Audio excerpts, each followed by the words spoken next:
Merci, professeur. Vous avez fini avant l'heure, donc on a gagné un peu de temps. Place au débat, si vous voulez bien. 2 questions par communicant. On commence par le docteur Moufok. Donc, elle a traité de la violence chez les enfants. S'il y a des questions.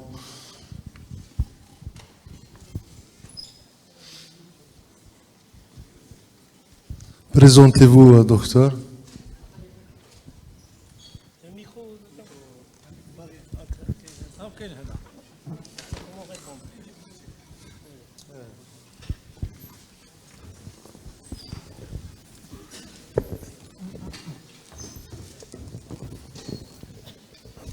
Bonjour, je remercie tous les orateurs pour leur excellente communication et je suis un peu jalouse du professeur Laraba qui a rencontré Boris Cyrulnik parce que je suis une grande fan. Donc votre thème m'a beaucoup interpellée. Il y aura 2 volets. Une première remarque par rapport il y a un numéro vert qui est le 1111 qui est normalement pour protéger les enfants en Algérie. Je pense que si vous faites un sondage, peu de gens le connaissent. Il est placardé sur la route d'Alger. Il y a une pédopsychiatre de renommée, j'ai oublié son nom. Le problème, c'est qu'il est très peu connu, il est Adel Ibrahim. Et si vous faites un sondage, tous les enfants même connaissent le 911, parce que c'est un truc au Canada qui est connu. Mais le 1111, personne ne connaît. Et j'ai eu à solliciter cet organisme pour une amie à moi, dont la fille subissait un harcèlement scolaire parce qu'elle était Asperger. C'était une petite fille, c'est la fille du gynécologue de ma promotion. On a fait le signalement parce que l'école avait soutenu les parents qui ne voulaient pas que l'enfant s'assoie à côté des autres enfants considérés comme normaux. On a fait le signalement, on a fait toute la procédure. Le problème avec le 1111, c'est que ça s'arrête. Il n'y a pas d'action parce qu'il y a une jurisprudence et on ne sait pas quoi faire après. Et donc je me dis que plusieurs parents doivent être dans la même situation, que si on n'arrive pas à votre niveau à vous, le pédopsie, donc qui devait avoir une action médico-légale, en amont, il y a quand même un gros vide.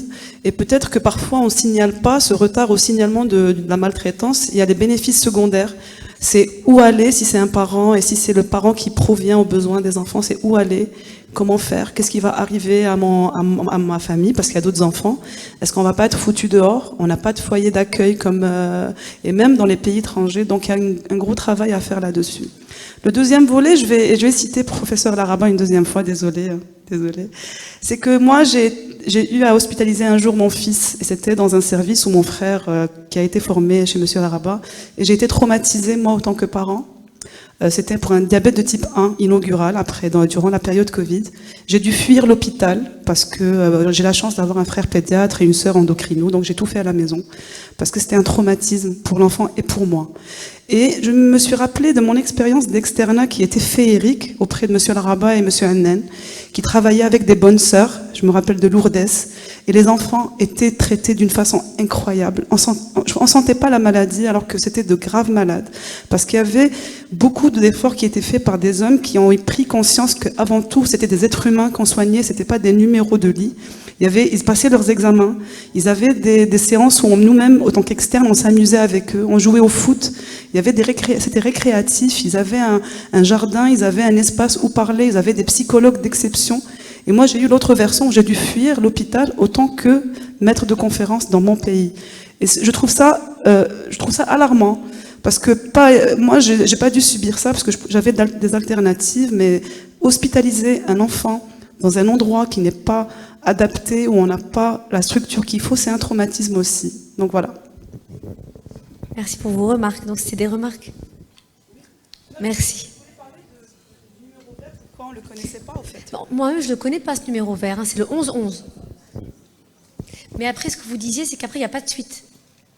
Il n'y a pas de suite, c'est très difficile d'avoir une suite parce qu'il faudrait qu'ils travaillent en collaboration, ce 1111. Qu'est-ce qu'ils font, en fait? Ils écoutent. Mais les rapports, ils transmettent à qui, ce 1111? Il faudrait un micro. Non, parce que c'est bien, c'est une cellule d'écoute, en quelque sorte. Mais c'est bien d'écouter, mais après quand on écoute, c'est bien, on a entendu, on écoute, mais on est censé après agir pour protéger.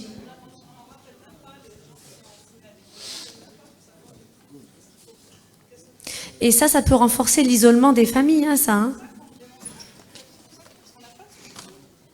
Mais il faudrait comme savoir que les professionnels, nous, on peut signaler. C'est difficile de signaler hein, quand on signale. C'est vrai, je vous ai dit, le certificat descriptif, on doit dire même les propos de l'enfant. C'est important de ne pas interpréter. Quand il dit quelque chose, il faut mettre des guillemets et dire l'enfant a rapporté. L'enfant, on peut dire prétend aussi. Mais vraiment mettre entre guillemets pour ne pas dire qu'on est en train d'interpréter contre le parent ou bien contre la maîtresse, etc. Après, quand on signale, je vous l'ai dit, bon, le côté administratif, passer par SOEMO et tout, c'est pas évident parce qu'ils le font, hein. Mais il y aurait trop d'enfants, il faudrait faire une enquête sociale, ils prennent pas l'enfant dans la structure. Donc, en attendant, il reste. C'est pour les enfants en risque. Maintenant, pour l'enfant maltraité, c'est important qu'on signale au juge des mineurs. Maintenant, le juge des mineurs, il faut voir après ce qui se passe après. Bon, là, je l'ai pas dit tout à l'heure. Pour les enfants qui sont psychotiques, qui a un retard mental, c'est moi qui fais ça. Vous avez certains policiers qui disent qu'ils s'expriment pas bien. On comprend pas ce qu'il dit. Donc, ils prennent pas la plainte. Donc, si le parent n'insiste pas pour dire si je vous dis qu'il y a une maltraitance, il faut le faire examiner. Parce que des fois, on sait que le voisin a abusé de lui, on sait que le type de la supérette a abusé de lui. Donc, il faut insister. C'est-à-dire que maintenant, il faut que les parents connaissent leurs droits. Il faut que le médecin traitant connaisse tous ces éléments pour pouvoir informer le parent, parce que c'est pas le soignant qui va aller porter plainte. Parce qu'il faut, je vous l'ai dit, il faut porter plainte pour qu'il y ait un examen en médecine légale. Ensuite, j'ai eu le cas pas plus tard, il y a un mois, c'est le cas de parents divorcés. La petite, elle avait un retard de langage. Alors, elle allait chez son père régulièrement, donc toutes les semaines et tout. Quand elle s'est mise à parler, elle a commencé à verbaliser. Donc, quand il y a eu la plainte, mais il fallait vraiment les soutenir, il fallait voir. Hein. Donc, ils ont porté plainte. Effectivement, la juge des mineurs, elle a pris acte, mais c'était vraiment un forcing. Hein, parce que d'abord, les policiers n'ont pas pris la plainte. Ils ont dit, nous, on ne prend pas la responsabilité. Plusieurs commissariats. Il fallait intervenir auprès de policiers qu'on connaissait. C'est pas évident. Après, les policiers, il y a un policier que je connais qui m'a dit, ils ont eu peur parce qu'ils préfèrent qu'en passant par le juge des mineurs, ça va plus vite. Il pourra plus protéger que nous, parce que nous, on met du temps à transmettre. Donc, s'il doit la prendre le vendredi en cas de divorce, il risque de se passer des choses. Donc, la juge des mineurs, elle a fait ce qu'elle a fait. Elle a suspendu la visite pendant 1 semaine, le temps qu'il y ait l'examen médico-légal. L'examen, il a été fait, négatif. Mais négatif sur le plan des lésions. Mais ils ont bien dit, ça n'exclut pas. Mais pour la juge des mineurs, c'est négatif. Ils ont dit négatif. Ils ont repris les visites. Alors, ils sont revenus chez nous en urgence. C'était toujours les jeudis, juste avant le vendredi. C'était vraiment terrible. Donc, l'avocat qui devait dire non, il faut suspendre le temps qu'on fasse un travail plus approfondi. Mais la juge des mineurs, qu'est-ce qu'elle dit? Mais vous, allez-y, faites ce que vous avez à faire, protégez. Moi, j'ai fait mon travail. C'est-à-dire que le problème que nous avons dans notre pays, c'est que les gens se limitent à faire leur travail. Voilà. C'est très malheureux.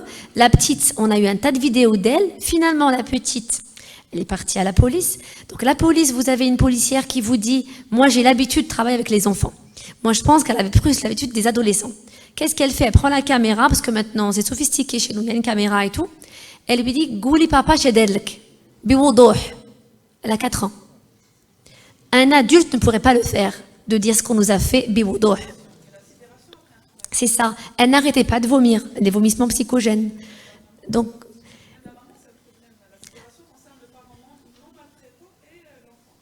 exact. Et en plus, le papa, comme disait la juge des mineurs, il a l'air bien normal. L'abuseur, il est bien normal. Hein. Il est, quand on le voit, c'est un homme tout à fait normal. Maintenant, c'est pratique, on n'était pas sûr. Mais ce que j'expliquais, on n'est pas. J'ai dit à la maman, la grand-mère qui est médecin généraliste, je lui ai dit, même si elle a dit c'est papa qui m'a fait ça, je lui ai dit, nous, on n'est pas très sûr que ce soit papa. Issu de parents divorcés, à la maison, il n'y a que des femmes. Il est possible, je lui ai dit qu'il est possible qu'elle pense que tous les hommes sont papas. On ne peut pas savoir. Ça doit prendre du temps. Donc, ce qu'il faut que les juges comprennent, c'est qu'on doit prendre le temps. En pédopsie, on doit prendre le temps. Mais en attendant de prendre le temps, on doit protéger l'enfant. Elle ne va pas aller chez papa.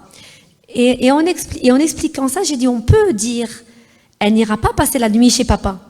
Mais il pourra toujours la voir sous surveillance. Maintenant, si elle crie et elle hurle, on va s'arrêter.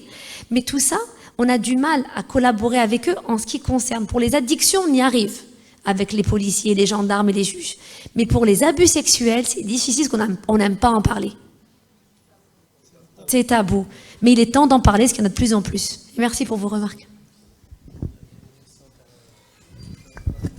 Docteur Rahou, rapidement, vous vous présentez, vous posez la question rapidement, une réponse rapide aussi. Je suis docteur Rahou, je suis gastroentérologue adulte. Donc, d'abord, doublement bravo pour l'organisation de cette... Le micro, s'il vous plaît. Ouais. J'ai une question et une remarque. La question, est-ce que, pour le docteur Zidane, est-ce qu'en 2023, ça t'arrive de faire des fibroscopies gastriques chez des enfants sans faire des biopsies? On passe à la question. J'ai pas bien entendu. Est-ce que ça t'arrive? Est-ce que il t'arrive de faire une fibroscopie gastrique chez un enfant? La fibroscopie, elle est normale et tu ne fais pas de biopsie? Ça dépend. C'est une bonne question. Des fois, il y a d'autres indications. C'est-à-dire, je ne sais pas si je réponds à ta question.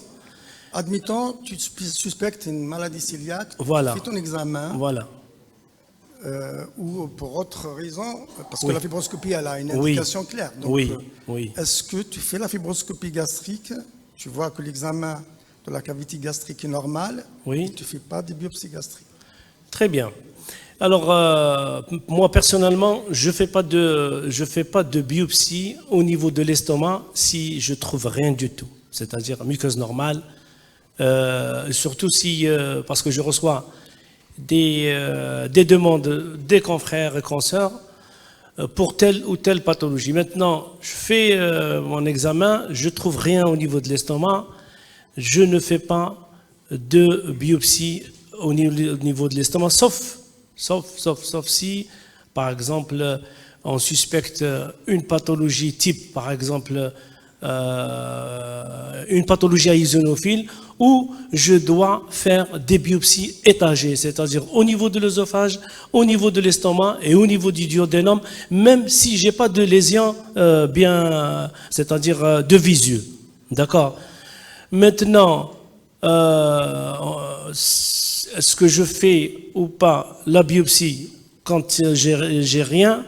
Je ne fais pas. Donc, la deuxième remarque, je finis là-dessus, c'est on pratique chez l'adulte une fibroscopie gastrique, une endoscopie égale biopsie systématiquement, même si l'examen est normal. Pourquoi? Parce que l'Helicobacter pylori est considéré comme une cause directe, même si c'est 1% de cancer gastrique. Donc, et on a les moyens pour éradiquer cette bactérie.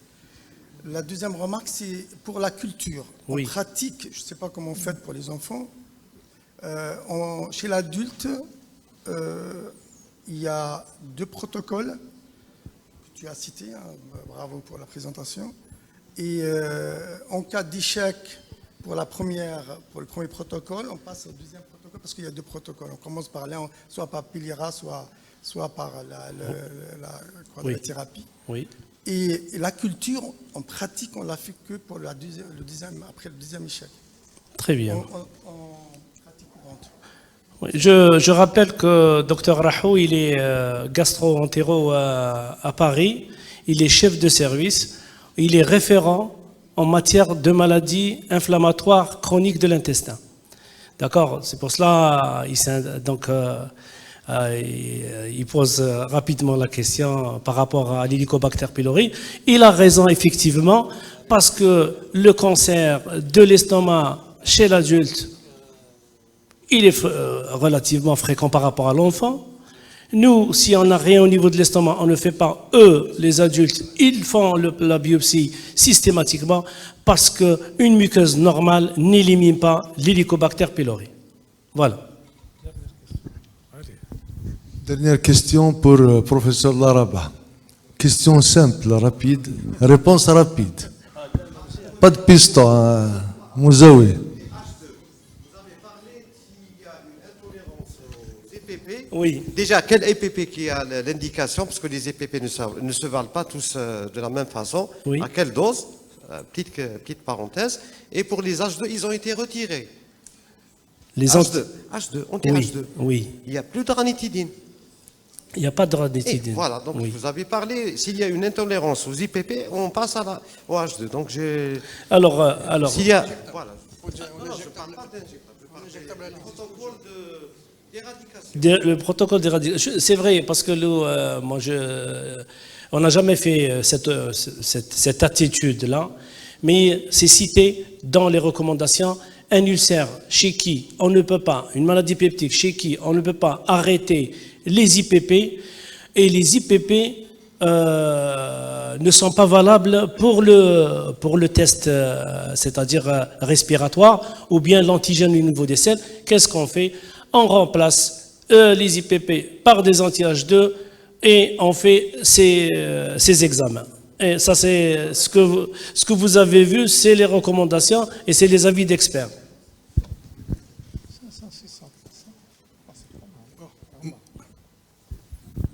Une question pour le professeur Laraba, une Oui. dernière. Oui.